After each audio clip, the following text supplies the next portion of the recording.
बहुत नीक जवाब. I love that brick by brick. बहुत बढ़िया.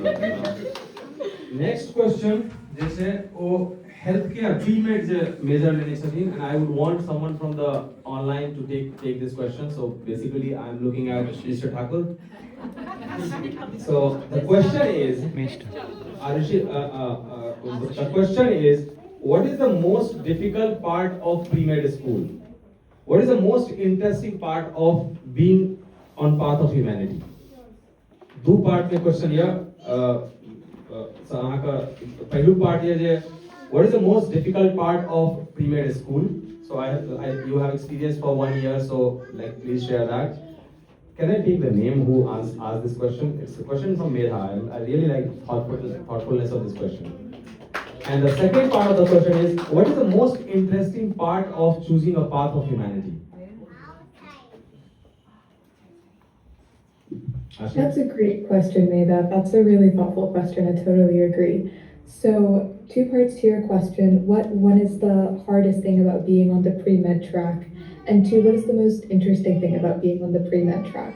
Well, I'll start off by telling you that the pre-med track is very long. If you want to go into medicine, you have to be prepared for a very, very long route. It is 8 years minimum, and that is not a short route. It is full of challenges, some big, some small, and so that is something that you want to be prepared for. I think from my experience, the most difficult part about being pre-med after being in UCLA for 1 year is that we do 4 years of college, and then after that, the goal is to go to medical school, right? So now, when you apply to medical school, the process has similarities as well as differences to the college application process. Like the college application process, you're going to hear what is kind of like a checklist. You're going to hear that you have to shadow doctors. You're going to hear that you have to do volunteer work. You're going to hear that you have to do research, that you have to have an amazing MCAT score, an amazing GPA. And all of that is true. All of those things you do need to have. But what is difficult about this process is the fact that even though you have those requirements, that's not necessarily enough.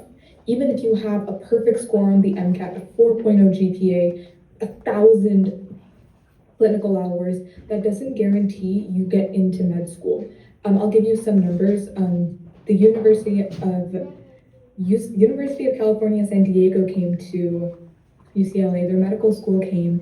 This year alone, there were 10,000 applicants that wanted to go to their medical school. And after the whole process was over, only 140 students ended up going. So it is a very, very tricky process to really get in. So that's one thing that I personally find challenging, just sticking to the checklist and then making sure I stand out on my own. Or like Smriti said, you do want to be your own person. You want to add value to the college, whatever educational institute you're going to. Now, with regards to what I enjoy the most, I mean, if you're doing all of this work, you really want to be a doctor. Every second I spend in a clinical setting is absolutely amazing to me. So I'll tell you guys about one case that I got to see. So I volunteer at a hospital near here. It's about 20 minutes away from here.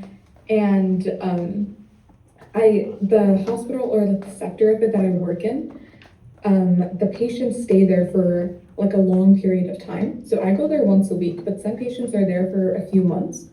And so I get to see the patient every week and see how the patient is doing.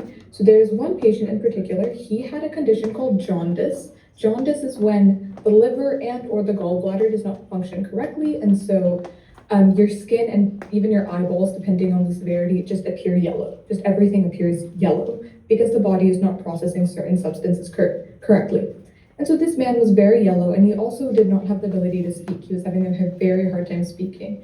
I went last week, and not only was his skin completely clear, it was a normal skin color, he was actually able to have a fluent conversation with me. And so I think the most amazing thing about being pre-med is seeing the challenges that people go through, and then seeing how medicine can help them through some of the darkest moments of their lives. बहुत